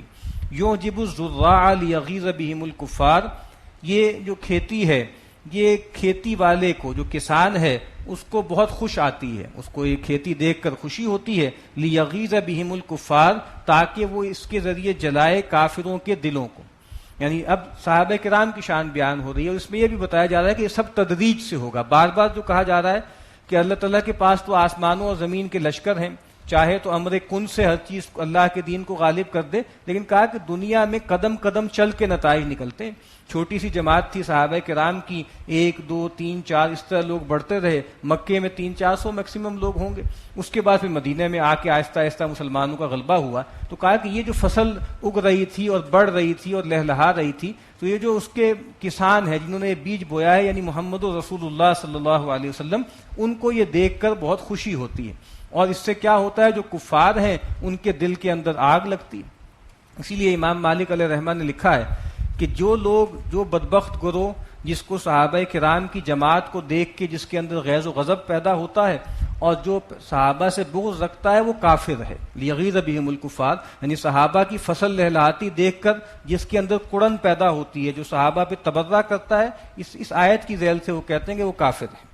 وعد اللہ الذین آمنوا وعملوا الصالحات منہم مغفرۃ واجرا عظیما، اللہ تعالیٰ نے وعدہ کیا ہے ان لوگوں سے جو ایمان لائے اور نیک اعمال کیے، ان میں سے منہم مغفرۃ واجرا عظیما، ان کے لیے مغفرت ہے اور بہت بڑا اجر ہے۔ سورۃ الحجرات، بسم اللہ الرحمن الرحیم، یا ایھا الذین آمنوا لا تقدموا بین یدی اللہ ورسولہ، یہ سورہ حجرات ہے۔ اس میں ایک تو نبی اکرم صلی اللہ علیہ وسلم، ان کے حوالے سے کچھ آداب کا تذکرہ ہے، اور پھر ایک مسلم سماج کے اندر جو چیزیں خرابی پیدا کرنے والی ہیں ان کا تذکرہ ہے، اور پھر وہ لوگ کہ جو مسلمان ابھی ہو گئے تھے کسی دباؤ سے، یا کسی جو ہے پوری قوم مسلمان ہو گئی تو ساتھ وہ بھی مسلمان ہو گئے، لیکن ابھی ایمان ان کے دل میں داخل نہیں ہوا تھا، ان کا تذکرہ ہے، اور پھر اس کے ذیل میں بتا دیا گیا کہ اصل میں حقیقی مومن کون ہے۔ یا ایھا الذین آمنوا لا تقدموا بین یدی اللہ ورسولہ، اے وہ لوگوں جو ایمان لائے ہو، اللہ اس کے رسول سے آگے نہ بڑھو، یعنی اللہ اس کے رسول نے جو لمٹس طے کر دی ہیں، جو بات طے کر دی ہے، اس سے آگے نہ بڑھو، انفرادی سطح پر بھی، اجتماعی سطح پر بھی۔ واتقوا اللہ، اور دیکھو اللہ کا تقوی اختیار کرو، ان اللہ سمیع علیم، بے شک اللہ تعالیٰ سننے والا جاننے والا ہے۔ ہمارے ہاں چونکہ آپ کو معلوم ہے جو جدید لوگ ہیں ان کے ہاں اجتہاد کا لفظ بہت پاپولر ہے، اجتہاد ہونا چاہیے، اجتہاد ہونا چاہیے، اور اگر آپ ان سے پوچھ لینا اجتہاد کا مطلب کیا ہے، تو اجتہاد کا مطلب یہ ہوتا ہے کہ بنیادی دین میں ہی تبدیلی ہونی چاہیے۔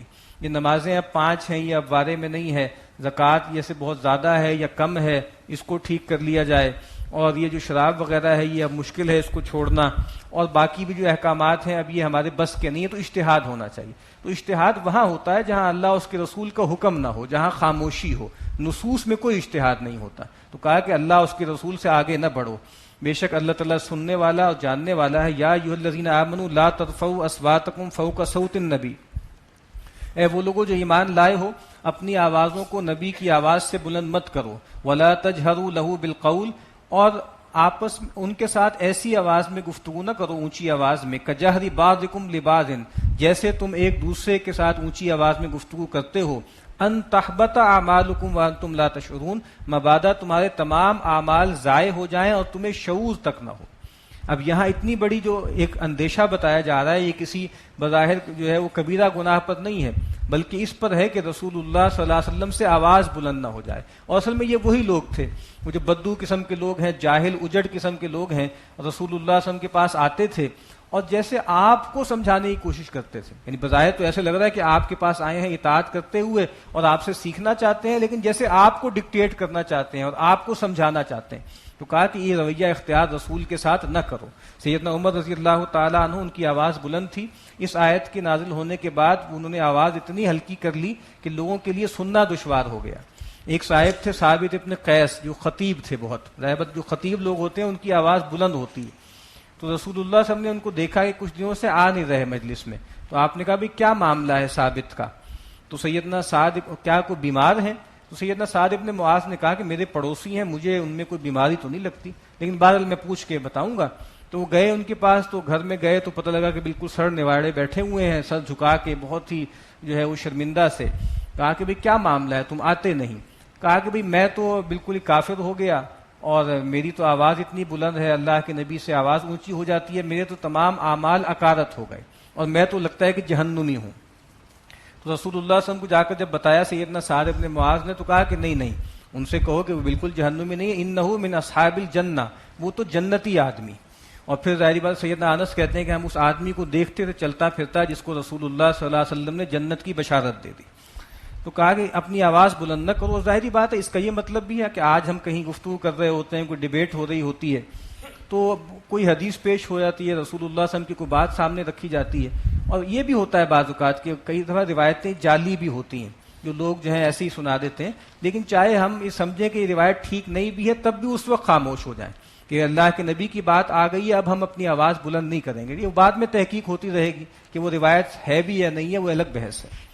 ان الذين يغضون اصواتهم عند رسول الله اولئك الذين امتحن الله قلوبهم للتقوى، بے شک وہ لوگ کہ جو اپنی آوازوں کو پست رکھتے ہیں رسول اللہ صلی اللہ علیہ وسلم کے سامنے، یہ وہ لوگ ہیں جن کے دلوں کی جانچ کر لی اللہ تعالیٰ نے تقویٰ کے لیے۔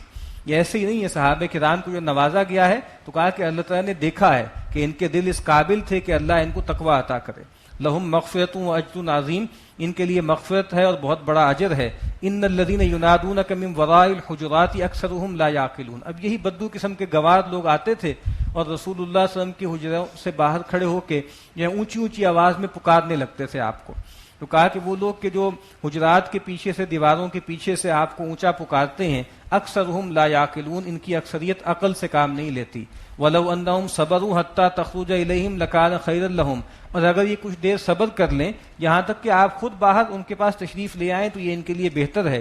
واللہ غفور الرحیم، اور اللہ بخشنے والا، رحم کرنے والا ہے۔ چونکہ یہ غلطی ہو رہی ہے گوار پنے کی وجہ سے، نہ سمجھی میں، تو اس وجہ سے اللہ معاف کر رہا ہے، ورنہ اگر پیغمبر کی توہین کا ارادہ ہے تو پھر بہت سخت عذاب کا اندیشہ ہے۔ یا ایھا الذین آمنوا ان جاءکم فاسق بنبأ فتبینوا، اے وہ لوگوں جو ایمان لائے ہو، جب تمہارے پاس کوئی فاسق اور بدکار آدمی کوئی بڑی خبر لے کر آئے تو تحقیق کر لیا کرو۔ ان تصیبوا قوما بجہالۃ، مبادا کہ تم کسی قوم پر لا علمی میں جا پڑو، فتصبحوا علی ما فعلتم نادمین، اور پھر بعد میں جو کچھ تم نے کیا ہے اس پر نادم ہو۔ یہ پیچھے ابھی ہم پڑھ چکے کہ جب بھی ان کے پاس کوئی امن کی یا خوف کی خبر آتی ہے تو اس کو پھیلا دیتے ہیں، افواہیں پھیلاتے ہیں، اور کہا کہ اگر وہ اس کو لوٹا دے اللہ کے رسول کی طرف یا ان لوگوں کی طرف جو استنباط کی صلاحیت رکھتے ہیں تو یہ ان کے لیے بہتر تھا۔ تو کہا کہ اس طرح کے لوگوں سے بچو، اس طرح کی افواہیں پھیلاتے ہیں کہ فلاں قبیلہ جو ہے وہ حملہ کرنے کے لیے پر تول رہا ہے، اور تم ہو سکتا ہے کہ پھر پریمپٹیو اٹیک کر لو اور بعد میں پتہ لگے کہ بھئی ایسا تو ان کا ارادہ ہی نہیں تھا، تو بعد میں تمہیں ندامت ہو۔ تو کہا کہ ان کی تحقیق کر لیا کرو۔ اسی طرح کی روایات کو ہمارے ہاں مستدل بنایا گیا ہے۔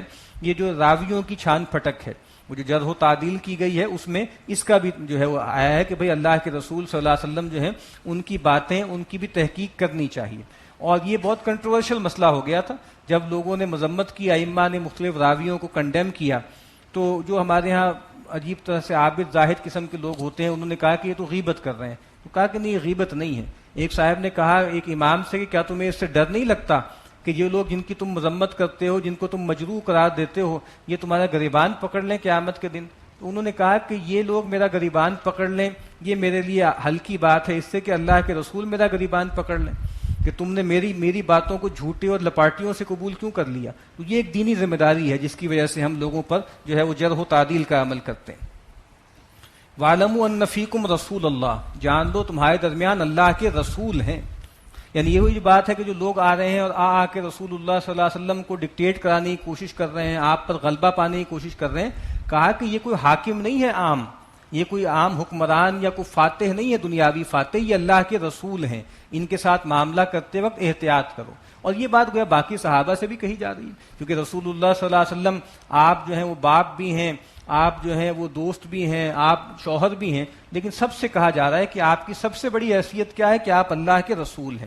اور اس بات کو سمجھنا چاہیے۔ ہمارے ہاں چونکہ ہم بعض اوقات مغرب سے بہت مغروب ہو جاتے ہیں کہ مغرب کے لوگ ہیں اللہ کے رسول صلی اللہ علیہ وسلم کو، ویسٹ کے بہت سے بڑے بڑے لوگ ہیں وہ آپ کی تعریفیں کرتے ہیں، آپ کی جو جنگی اسٹریٹجی ہے اس کی تعریف کرتے ہیں، کبھی آپ کی ڈپلومیسی کی تعریف کرتے ہیں، کبھی آپ کی وار اسٹریٹجی جو ہے اس کی تعریف کرتے ہیں، کبھی اور معاملات میں آپ کے جو حکمرانی کے معاملات ہیں اس میں تعریفیں کرتے ہیں، اور ہم بھی بہت خوش ہوتے ہیں، اور ہونا چاہیے۔ رسول اللہ صلی اللہ علیہ وسلم کی جو بھی شان بیان کرے، تعریف کرے تو ہمیں خوشی ہونی چاہیے، لیکن کسی ٹریپ میں نہیں آنا چاہیے۔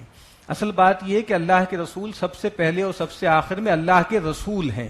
جس طرح یہود تھے وہ بھی یہی کرتے تھے نا کہ ہاں آپ بڑے ٹھیک ہے، اچھے ہیں، فلاں ہیں، ڈھما ہیں، لیکن رسول نہیں ہیں آپ۔ تو یہی لوگ جو بہت تعریفیں کرتے ہیں، تو کہا کہ اتنی اصل مسئلہ کیا ہے کہ اللہ کے رسول رسول اللہ ہیں، اصل اعتراف یہ ہونا چاہیے، اور یہی آپ کی سب سے بڑی حیثیت ہے۔ اور جو آدمی اس کو نہیں مانتا پھر باقی چاہے جو بھی تعریف کے ڈونگرے وہ برساتا رہے، اس کی کوئی خاص اہمیت نہیں ہے۔ لو یطیعکم فی کثیر من الامر لعنتم، اگر بہت سے معاملات میں، زیادہ تر معاملات میں وہ تمہاری بات مان لیں تو تم مشکل میں پڑ جاؤ گے۔ یعنی تم جو تجویزیں دے رہے ہو، تم جو ہے جلد بازی میں آ کر اور فضول باتیں کرتے ہو، رسول اللہ صلی اللہ علیہ وسلم کو تمہارے مفادات کا تم سے زیادہ خیال ہے، حریص علیکم، تو کہا کہ ان پر معاملات کو چھوڑ دو۔ ولیکن اللہ حبب الیکم الایمان، لیکن اللہ تعالیٰ نے تمہارے لیے محبوب کر دیا ہے ایمان کو، وزینہ فی قلوبکم، اور کھبا دیا ہے اس کو تمہارے دل میں، مزین کر دیا ہے تمہارے دلوں میں، وکرہ الیکم الکفر والفسوق والعصیان، اور ناگوار کر دیا ہے تمہارے لیے کفر کو اور فسوق کو اور عصیان کو۔ اولئک هم الراشدون، یہی لوگ ہیں کہ جو ہدایت والے ہیں، رشد والے ہیں۔ اب یہاں کہا کہ بھئی جو صحابہ کرام ہیں ان کی تعریف ہو رہی ہے کہ اللہ تعالیٰ نے تمہارے لیے ناپسندیدہ قرار دے دیا کفر کو، اور فسوق کا تعلق نافرمانی سے ہے، گناہ سے ہے، اور اس کا تعلق اللہ سے زیادہ ہے، اور عصیان کا تعلق رسول کی نافرمانی سے زیادہ ہے۔ تو کہا کہ یہ وہ لوگ ہیں کہ جو کفر سے بھی بری ہیں، اللہ کی نافرمانی سے بھی بری ہیں، اور رسول اللہ صلی اللہ علیہ وسلم کی نافرمانی سے بھی بچے ہوئے ہیں۔ فضلا من اللہ و نعمہ، اور یہ ان کی ظاہری بات ہے، اپنے بس کی بات نہیں ہے، یہ اللہ کا فضل اور اس کا احسان ہے۔ واللہ علیم حکیم، اور اللہ تعالیٰ جاننے والا، حکمت والا ہے۔ وَإِن طَائِفَتَانِ مِنَ الْمُؤْمِنِينَ اقْتَتَلُوا فَأَصْلِحُوا بَيْنَهُمَا، اور اگر اہل ایمان کے دو گروہ آپس میں لڑ پڑیں تو ان کے درمیان صلح کرا دیا کرو۔ یعنی اگر دو قبیلے لڑ پڑیں اور ایک بڑی امت کی کوئی باڈی موجود ہے، تو کوئی بڑا نظم اجتماعی ہے، تو اس کو انڈیفرنٹ نہیں رہنا، بلکہ ان کے درمیان صلح کرانی ہے۔ فَإِن بَغَتْ إِحْدَاهُمَا عَلَى الْأُخْرَى، تو اگر تم دیکھو کہ ان میں سے ایک گروہ دوسرے پر سرکشی کر رہا ہے، زیادتی کر رہا ہے، فَقَاتِلُوا الَّتِي تَبْغِي حَتَّى تَفِيءَ إِلَىٰ أَمْرِ اللَّهِ، تو کہا کہ لڑو اس کے ساتھ جو زیادتی کر رہا ہے یہاں تک کہ وہ اللہ کے فیصلے کی طرف آ جائے۔ یعنی پیچ اپ کرانے کی کوشش کرو، صلح کرانے کی کوشش کرو، لیکن تم دیکھو کہ وہ زیادتی ہی کرتا چلا جا رہا ہے تو باقاعدہ فزیکل قتال کرو، اس کو حق کی راہ پر لے کر آؤ۔ فَإِن فَاءَتْ فَأَصْلِحُوا بَيْنَهُمَا بِالْعَدْلِ وَأَقْسِطُوا، پھر جب وہ آ جائے، حق پر آ جائے، اللہ کے حکم پر آ جائے، تو اب ان کے درمیان جو ہے صلح کرا دو عدل و قسط کے ساتھ۔ یعنی پھر ایسا نہ ہو کہ پھر جو ہے جو مظلوم ہے اس کو ظالم بنا دو، پھر دوسری طرف جو ہے وہ سوئنگ چلی جائے۔ ان اللہ یحب المقسطین، بے شک اللہ تعالیٰ محبت کرتا ہے عدل و انصاف کرنے والوں کو۔ اس سے یہ بات بھی واضح ہو جاتی ہے کہ اجتہادی معاملات میں اور دنیاوی معاملات میں غلط فہمی کی بنیاد پر ممکن ہے کہ مسلمان کے ساتھ لڑ پڑے، یہاں تک کہ قتال کی نوبت آ جائے۔ اسی لیے ہم دیکھتے ہیں جو مشاجرات صحابہ ہے اس کے بارے میں بھی اہل سنت کی یہی رائے ہے کہ وہ جو معاملات تھے وہ سرکشی کی بنیاد پہ نہیں تھے، وہ زیادتی کی بنیاد پہ نہیں تھے، وہ اجتہادی معاملہ تھا۔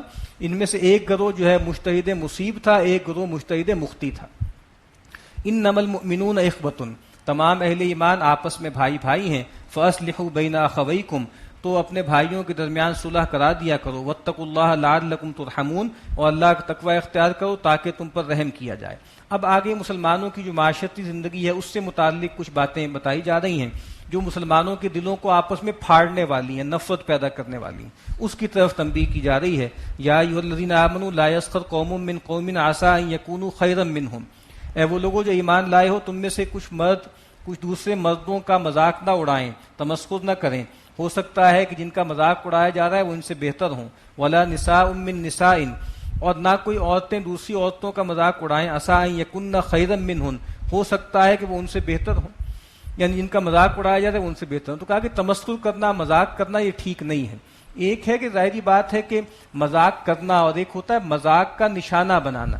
تو ظاہر بات ہے مذاق کا نشانہ کسی کو نہیں بنانا چاہیے، ہاں تفریحاً ایک دوسرے سے انسان جو ہے لطف کی باتیں اور مزاح کی باتیں کرتا رہتا ہے۔ تو کہا کہ ایک دوسرے پر اس طریقے سے جو ہے وہ طنز و تمسخر نہ کرو، ہو سکتا ہے کہ جن لوگوں کا تم مذاق اڑا رہے ہو ان کے کسی فزیکل فیچر کی وجہ سے، کسی کا قد چھوٹا ہے، کسی کا رنگ سیاہ ہے، کسی کے ساتھ کوئی اور عیب ہے، ہو سکتا ہے کہ اللہ کے ہاں ان کا بہت بڑا مرتبہ ہو، بڑا اونچا مقام ہے۔ نبی اکرم صلی اللہ علیہ وسلم تشریف فرما تھے، ایک صاحب گزرے، آپ نے پوچھا ان صاحب کے بارے میں کیا رائے ہے؟ کہا کہ یہ تو اشراف میں سے ہیں، انسانوں میں سب سے معزز لوگوں میں سے ہیں، اس قابل ہیں کہ جہاں جائیں وہاں بلائے جائیں، جہاں رشتہ بھیجیں وہاں قبول کر دیا جائے، جہاں سفارش کریں سفارش قبول کی جائے۔ پھر کچھ دیر بعد ایک اور صاحب گزرے، آپ نے کہا بھئی ان صاحب کے بارے میں کیا رائے ہے؟ کہا کہ بالکل عام لوگوں میں سے ہیں، بہت ہی غریب تنگ دست آدمی ہیں، اور جہاں کہیں جائیں تو کہیں بٹھایا نہ جائے ان کو، اور کہیں رشتہ بھیجیں تو رشتہ قبول نہ ہو، کہیں شفاعت کریں تو شفاعت قبول نہ ہو۔ تو اللہ کے نبی نے فرمایا کہ یہ صاحب پچھلا آدمی جو گزرا ہے اگر زمین اس سے بھر جائے نا تو یہ دوسرے آدمی اس سے بہتر ہے۔ یعنی وہ کون ہے؟ وہ مالدار آدمی ہے لیکن بہرحال منافق ہے یا مشرک ہے، اور بڑا جو ہے دنیا میں تنو مند ہے اور مالدار ہے، لیکن کہا کہ یہ دوسرا آدمی ہے جس کو تم کہہ رہے ہو کہ بے وقت ہے، کہا کہ وہ پہلے آدمی سے زمین بھر بھی جائے تو دوسرا آدمی اس سے اعلیٰ ہے، اس سے برتر ہے۔ ولا تلمزوا انفسکم، اور ایک دوسرے کو عیب نہ لگاؤ، تانے نہ دو۔ ولا تنابزوا بالالقاب، اور ایک دوسرے کے چڑ کے نام نہ رکھو۔ یعنی ایک ہوتے ہیں محبت کے نام، جو نک نیم ہوتے ہیں وہ ٹھیک ہیں، لیکن چڑھانے والے نام نہیں رکھنے چاہیے، اور یہ افراد کے بھی نہیں رکھنے چاہیے اور جماعتوں کے بھی نہیں رکھنے چاہیے۔ یعنی اگر کوئی جماعت کوئی گروہ اپنے آپ کو فلاں نام سے مخاطب کروانا نہیں چاہتا تو وہ نام نہیں لینا چاہیے۔ مطلب اہل حدیث حضرات ہیں، اگر وہ نہیں چاہتے کہ ان کو وہابی کہا جائے تو نہیں کہنا چاہیے۔ جو بریلوی حضرات ہیں، اگر وہ نہیں چاہتے کہ ان کو قبوری کہا جائے تو ان کو قبوری نہیں کہنا چاہیے۔ تو یہ چڑ کے نام ہے، یہ چڑ کے نام ایک دوسرے کے نہ رکھو۔ بئس الاسم الفسوق بعد الایمان، اور کہا کہ ایمان کے بعد فسق کا تو نام بھی بہت برا ہے۔ ومن لم یتب فاولئک هم الظالمون، اور جس نے توبہ نہ کی، رجوع نہ کیا، تو یہی لوگ ہیں جو بے انصاف ہیں۔ اب یہاں پر جن گناہوں کا تذکرہ ہے اس کے آخر میں کہا کہ جس نے توبہ نہ کی، ہم تو سمجھتے ہیں کہ یہ کوئی توبہ کرنے کے قابل گناہ ہی نہیں ہے، یہ تو ایک لوز ٹاک ہے جو ہم آپس میں کرتے رہتے ہیں۔ کہا کہ جو توبہ نہیں کرے گا تو یہی لوگ ظالم ہیں۔ یا ایھا الذین آمنوا اجتنبوا کثیرا من الظن، اے وہ لوگوں جو ایمان لائے ہو بہت زیادہ گمانوں سے بچو، اور خاص طور پہ جو بدگمانی ہے وہ نہ رکھو۔ ہر آدمی کو جو ہے ٹھیک سمجھو، خیر پہ سمجھو، جب تک کہ ادروائز پروو نہ ہو جائے۔ ان بعض الظن، اس بے شک بہت سے یہ جو گمان ہوتے ہیں وہ گناہ ہوتے ہیں۔ ولا تجسسوا، اور دیکھو تجسس نہ کرو اور بھید نہ ٹٹولو۔ ہاں ٹھیک ہے، کسی جرم کی تحقیق میں یا کسی اور مسئلے میں جو ہے کوئی تجسس کیا جا سکتا ہے۔ ولا یغتب بعضکم بعضا، اور تم میں سے بعض کی غیبت نہ کریں۔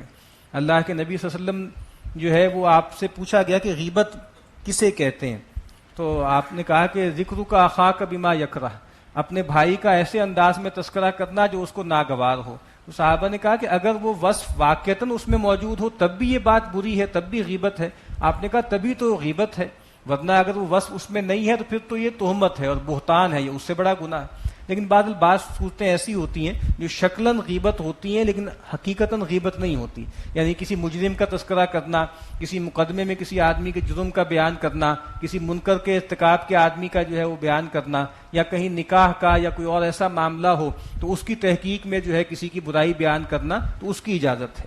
ایحب احدکم ان یاکل لحم اخیہ میتا فکرہتموہ، کیا تم میں سے کوئی شخص اس کو پسند کرتا ہے کہ وہ اپنے مردہ بھائی کا گوشت کھائے تو اس چیز سے تمہیں بہت کراہت آتی ہے، ابکائی آتی ہے۔ واتقوا اللہ، اور دیکھو اللہ کا تقوی اختیار کرو، ان اللہ تواب الرحیم، بے شک اللہ تعالیٰ توبہ قبول کرنے والا، رحم کرنے والا۔ یعنی جس طریقے سے جو ہے اگر مردہ لاش پڑی ہوئی ہے، اس کے جسم سے جو چاہے نکال کے تم کھا لو، وہ ریزسٹ نہیں کر سکتا، اسی طریقے سے جس کی غیبت کی جا رہی ہے وہ فزیکلی موجود نہیں ہے تو اس کے بارے میں جو چاہے کہتے رہو، وہ اپنا دفاع نہیں کر سکتا۔ یا ایھا الناس انا خلقناکم من ذکر و انثی وجعلناکم شعوبا وقبائل لتعارفوا۔ اب جو بنیاد بنتی ہے نا ان تمام خرابیوں کی جو پہلے ذکر ہو رہی ہے، اس کی بنیاد بتا دی۔ اس کی بنیاد شرف ہے کہ یہ سمجھنا کہ میرا قبیلہ زیادہ بڑا ہے، میری نسل اونچی ہے، میری جماعت زیادہ بڑی ہے، اس کی بنیاد پہ تکبر پیدا ہوتا ہے اور گھمنڈ پیدا ہوتا ہے، جس سے مذاق بھی اڑاتے ہیں، غیبت بھی کرتے ہیں، طنز بھی کرتے ہیں، تنابز بالالقاب بھی کرتے ہیں۔ اس کی جڑ کاٹ دی۔ یا ایھا الناس، اے لوگو، انا خلقناکم من ذکر و انثی، بے شک ہم نے تمہیں پیدا کیا ایک مرد اور عورت سے۔ تمام انسانوں میں دو چیزیں مشترک ہیں، ایک وحدت الہ، سب کو اللہ نے پیدا کیا، اور ایک وحدت آدم، سب ایک آدم اور حوا کی اولاد ہیں۔ وجعلناکم شعوبا وقبائل لتعارفوا، اور اس نے تمہیں قبیلوں اور ذاتوں میں تقسیم کر دیا تاکہ تم ایک دوسرے کو پہچان سکو، یہ تعارف کا ذریعہ ہے۔ ان اکرمکم عند اللہ اتقاکم، تم میں اللہ تعالیٰ کے نزدیک سب سے عزت والے وہ ہیں جو زیادہ متقی ہیں۔ تو شرف کی بنیاد کیا ہے؟ شرف کی بنیاد ذات پات نہیں ہے، زبان نہیں ہے، نسل نہیں ہے، بلکہ تقوی ہے۔ ان اللہ علیم خبیر، بے شک اللہ تعالیٰ علم والا ہے اور باخبر ہے۔ قالت الاعراب آمنا، یہ جو بدو ہیں، جو گوار ہیں، یہ آ کر اعلان کرتے ہیں کہ ہم ایمان لے آئے۔ قل لم تؤمنوا ولکن قولوا اسلمنا، اے نبی کہہ دیجئے تم ہرگز ابھی ایمان نہیں لائے، بلکہ تم یہ کہو کہ ہم اسلام لے آئے، ہم نے اطاعت قبول کر لی۔ ولما يدخل الایمان فی قلوبکم، اور ابھی ایمان تمہارے دلوں میں داخل نہیں ہوا۔ یعنی وہی لوگ ہیں، قبیلہ مسلمان ہو گیا تو یہ بھی ہو گئے، تو کہا کہ ابھی جو ہے وہ ایمان تمہاری زبانوں تک ہے، دل میں نہیں اترا، یعنی ابھی تم اقرار باللسان کی سٹیج پر ہو، تصدیق بالقلب تم نے ابھی اچیو نہیں کی۔ لیکن فرمایا کہ وَإِن تُطِيعُوا اللَّهَ وَرَسُولَهُ لَا يَلِدْكُم مِّنْ أَعْمَالِكُمْ شَيْئًا، کہا کہ اس کے باوجود اگر تم اللہ اور اس کے رسول کی اطاعت پر کاربند رہو گے تو وہ تمہارے اعمال میں کچھ کمی نہیں کرے گا، بلکہ آہستہ آہستہ تمہیں حقیقی ایمان عطا کر دے گا۔ ان اللہ غفور الرحیم، بے شک اللہ تعالیٰ بخشنے والا، رحم کرنے والا ہے۔ اب سوال یہ پیدا ہوا کہ ان بدوؤں کے بارے میں کہا کہ تم اسلام لے آئے ہو، ایمان ابھی تمہارے دلوں میں داخل نہیں ہوا، تو پھر ایمان کسے کہتے ہیں، اس کی ڈیفینیشن کیا ہے، مومن کون ہے، اب بتا دیا۔ انما المؤمنون الذین آمنوا باللہ ورسولہ، حقیقی مومن تو وہ ہیں جو اللہ اس کے رسول پر ایمان لائیں، ثم لم یرتابوا، پھر شک میں نہ پڑے، یعنی ایک ایسا ایمان جس کے اندر ریب کے اور شک کے کانٹے نہ ہوں۔ وجاہدوا باموالہم وانفسہم فی سبیل اللہ، اور انہوں نے جہاد کیا اللہ کی راہ میں اپنی جان و مال سے، اولئک ھم الصادقون، یہی لوگ ہیں جو سچے ہیں۔ تو گویا یہاں پر ایمان حقیقی کے دو کمپوننٹس بتائے ہیں، ایک ایسا ایمان جس میں کوئی شبہ نہ ہو، کوئی شک نہ ہو، اور پھر عمل میں جہاد اللہ کی راہ میں جان و مال سے، کہا کہ یہی لوگ دعوی ایمان میں سچے ہیں۔ قل اتعلمون اللہ بدینکم، اے نبی ان سے کہیے کیا تم اللہ کو اپنا دین جتلاتے ہو؟ واللہ یعلم ما فی السماوات و ما فی الارض، حالانکہ اللہ جانتا ہے ہر اس چیز کو جو آسمانوں میں ہے اور جو زمین میں ہے۔ واللہ بکل شیء علیم، اور اللہ تعالیٰ ہر چیز کو جانتا ہے۔ یمنون علیک ان اسلموا، اے نبی یہ آپ پہ احسان دھرتے ہیں کہ یہ اسلام لے آئے۔ قل لا تمنوا علی اسلامکم، اے نبی ان سے کہہ دیجئے کہ اپنے اسلام کا احسان ہم پہ مت دھرو۔ بل اللہ یمن علیکم ان ہداکم للایمان ان کنتم صادقین، بلکہ اللہ تعالیٰ نے تم پر احسان کیا ہے کہ اس نے تمہیں رہنمائی کی ہے ایمان کی طرف اگر تم سچے ہو۔ ان اللہ یعلم غیب السماوات والارض، بے شک اللہ تعالیٰ جانتا ہے ہر بھید کو آسمانوں کے اور زمین کے۔ واللہ بصیر بما تعملون، اور جو کچھ تم عمل کرتے ہو اللہ اس کو دیکھ رہا ہے۔ سورۃ قاف مکیہ، بسم اللہ الرحمن الرحیم۔ قاف والقرآن المجید، یہاں سے جو قرآن مجید کو 7 حصوں میں 7 منزلوں یا احزاب میں تقسیم کیا گیا ہے، یہاں سے آخری منزل کا آغاز ہو رہا ہے، اور یہ تقریباً ساری صورتیں ان کا بنیادی جو موضوع ہے وہ ایمان بالآخرہ ہے، بعث بعد الموت ہے، اس کا تذکرہ بہت زیادہ ہوگا۔ قاف والقرآن المجید، اور گواہ ہے یہ قرآن بزرگی والا، شان والا۔ بل عجبوا ان جاءہم منذر منہم، بلکہ ان کو تعجب ہے کہ آ گئے ہیں ان کے پاس ایک خبردار کرنے والے انہی میں سے۔ فقال الکافرون ھذا شیء عجیب، تو کہا ان کافروں نے کہ یہ تو بہت تعجب والی چیز ہے۔ اذا متنا وکنا ترابا، تو کیا جب ہم مر جائیں گے اور مٹی ہو جائیں گے ذالک رجعٌ بعید، تو محذوف کیا ہے کہ پھر ہمیں دوبارہ لوٹایا جائے گا؟ تو کہا کہ یہ لوٹایا جانا تو بہت دور کی بات ہے. قد علمنا ما تنقص الارض منہم، اب ان کو جواب دیا جا رہا ہے کہ ہم خوب واقف ہیں جو کچھ زمین تم میں سے گھٹاتی ہے، یعنی زمین نے جو بھی کھایا ہے وہ بھی اس زمین کے اندر ہے، زمین کے خالق بھی ہم ہیں، تمہارے خالق بھی ہم ہیں. وَعِندَنَا کتاب حفیظ، اور ہمارے پاس ایک محفوظ کرنے والا رجسٹر بھی ہے جس میں ہر چیز کا ریکارڈ ہے، کس کے کمپوننٹس کہاں کہاں بکھرے ہیں، کہاں کہاں گئے ہیں، وہاں سے ان سب کو ہم جمع کر لیں گے.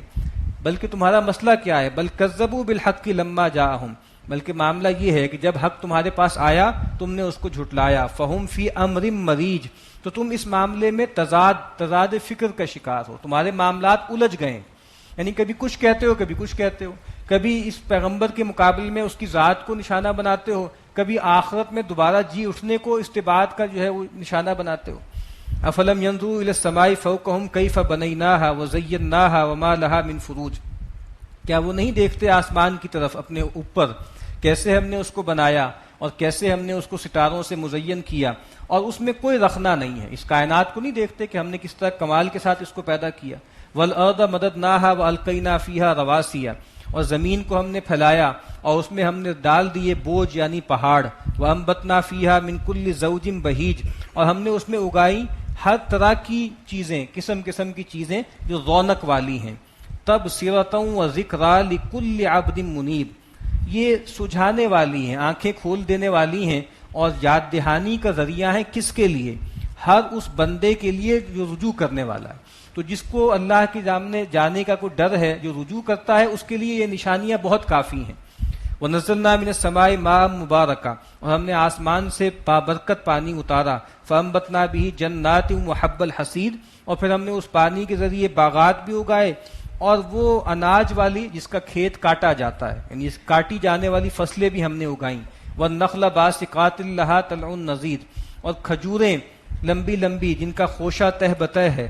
رزقا للعباد، اور یہ سب ہم نے بندوں کے لیے بطور رزق پیدا کیا. وَأَحْيَيْنَا بِهِ بَلْدَةً مَيْتًا، اور ہم نے اس پانی کے ذریعے مردہ زمین کو بھی زندہ کر دیا. كَذَلِكَ الْخُرُوجُ، اسی طریقے سے تمہیں بھی ہم نکال دیں گے زمین سے، تمہیں نکال کھڑا کریں گے.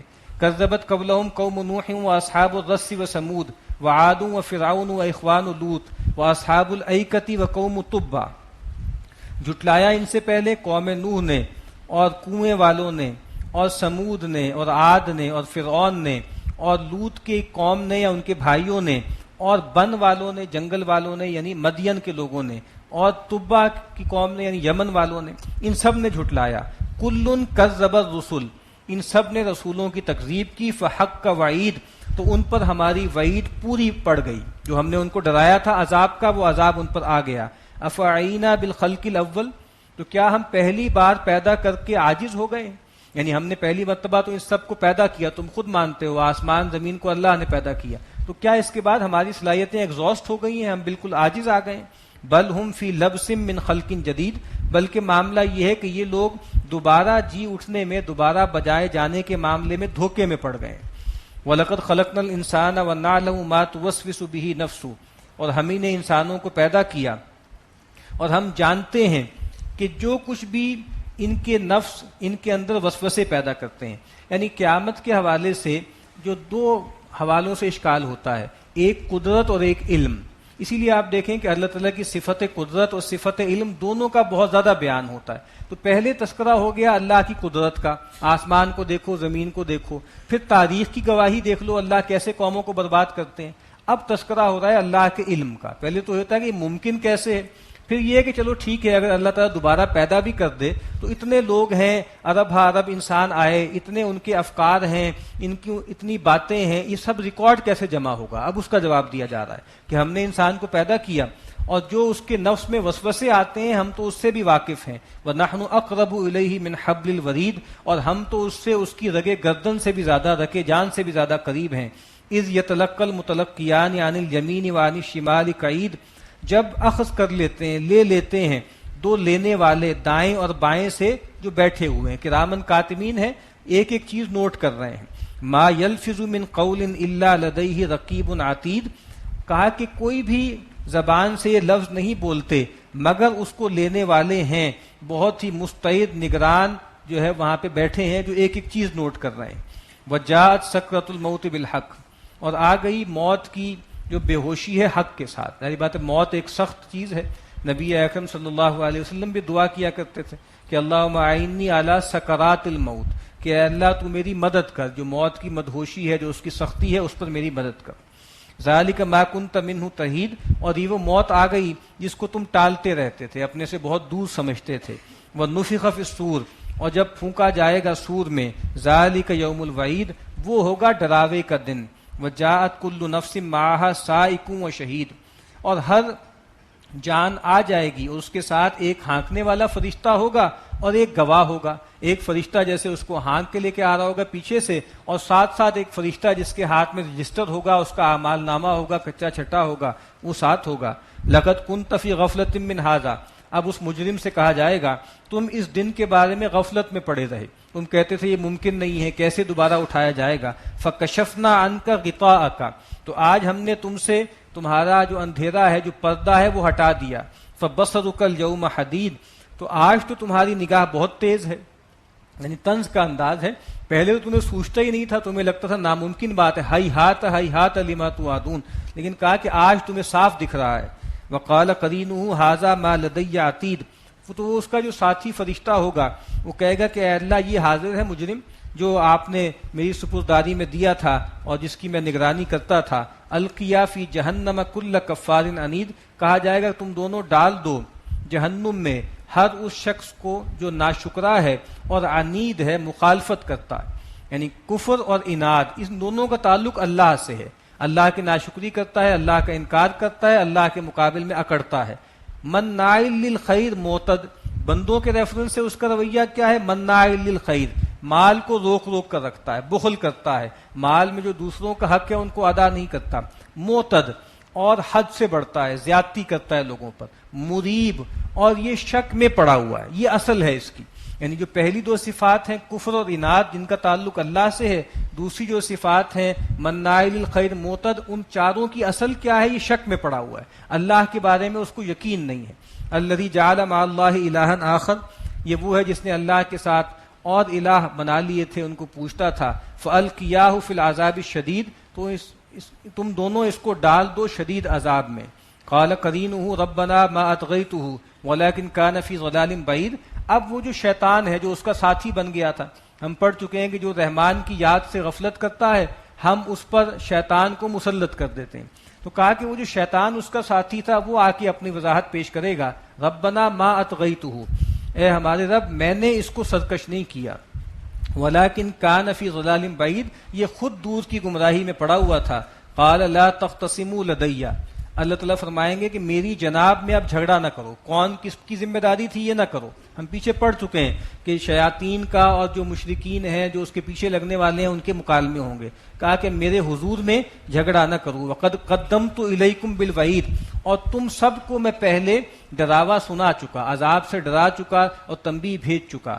ما یبدل القول لدی، میرے ہاں بات بدلی نہیں جاتی. میں نے طے کر دی تھی بات، لأملأن جہنم منک ومن تبعک منہم اجمعین، کہ میں اے ابلیس تم سے بھی اور جو تمہاری پیروی کریں گے ان سب سے جہنم کو بھر دوں گا. تو کہا کہ وہ میرا قانون ہے، میں اس کو بدلوں گا نہیں. وما انا بظلام للعبید، اور میں اپنے بندوں پر ذرہ برابر بھی ظلم نہیں کرتا. یوم نقول لجہنم هل امتلأت وتقول هل من مزید، وہ دن کہ جس دن ہم جہنم سے کہیں گے کیا تم بھر گئی، تو وہ کہے گی کیا اور بھی کچھ ہے. یعنی اس کو دونوں انداز سے لیا گیا ہے. یعنی ایک تو یہ ہے کہ جیسے تنگ آ کر بیزار ہو کر کہے گی کہ بھئی اور بھی کچھ ہے، پہلے ہی میں اتنی فل ہو گئی. اور دوسری یہ ہے کہ نہیں، جہنم جو ہے اس کا ظرف بہت بڑا ہے. مشرکین یہ سمجھتے تھے کہ اتنے لوگ ہیں ان سب کو سزا کیسے دی جا سکتی ہے. کہا کہ نہیں، جہنم بہت وسیع ہے. تو وہ تو خود کہے گی کہ اور کہاں ہیں وہ لوگ جو جنہوں نے سرکشی کی تھی، ان کو اور لایا جائے. وَأُزْلِفَتِ الْجَنَّةُ لِلْمُتَّقِينَ غَيْرَ بَعِيدٍ، اور قریب لائی جائے گی جنت متقین کے اور وہ دور نہیں ہے.